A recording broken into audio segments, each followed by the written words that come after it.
Well, the lightweight division is something else. It's your old division, and one of your old mates is in action against Devin Haney. All the belts on the line. Lomachenko, again, you look at that record, he's not had that many fights. He's got a couple of defeats, doesn't even start to tell the story, does it? So what do you expect when these two meet? I just think it's such a fascinating fight. I think it's one really for the purist. And I think what we're going to see is, I think Devin Haney's going to have, in my opinion, he's going to have looked to have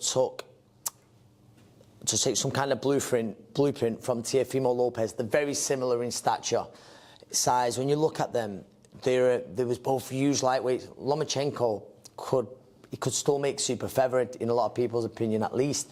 And I think he's going to look to hold that centre of the ring. He's got a fantastic lead hand, Devin Haney, and I believe he'll have it out. He'll be pouring with it, and he'll be shooting with the jab. He'll be shooting with the jab.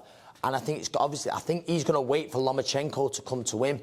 One thing I will say is, I believe Devin Haney is a huge lightweight, as Lopez was, but I think the fight after that come to bite Lopez was in making the weight. No disrespect to George Kambosos. However, I do believe Devin Haney is unbelievably tight at the weight. I think you've seen the weigh-in. Obviously, the next night, what he puts on, rehydrates, he looks a different fighter, but that has to take its toll at some point. And I believe, listen, I think I know better than most.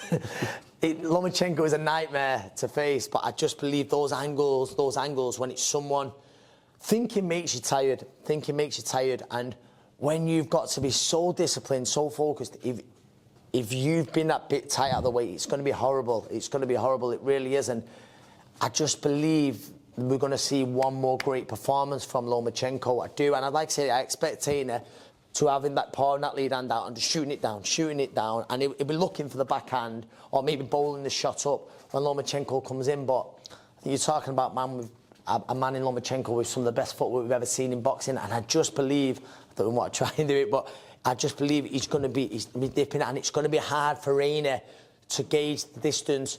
You know, I really do think he's going to struggle gauging the distance with Lomachenko. Then that's when I believe we're going to see Lomachenko step around. I think he's going to hit the body.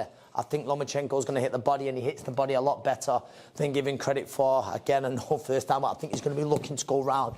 And I just believe it's going to be a night where we see another great performance from Lomachenko, and we see him pull away in the second half of the fight. And I don't think a late stoppage, wouldn't be surprised, but I think we see a points victory. And then we see Devin Haney move up. Listen, you've got two fighters there, and you've got to say, like, everyone can have their opinion on. I know we've just seen a huge fight, a pound above lightweight, between Gervonta Davis, Ryan Garcia. But technically, Devin Haney's the man because he's the man who beat the man. So everyone can have their opinion who's the best. Like I say, I believe Lomachenko's going to win that night, but Devin Haney, who's currently the man, there's no denying that.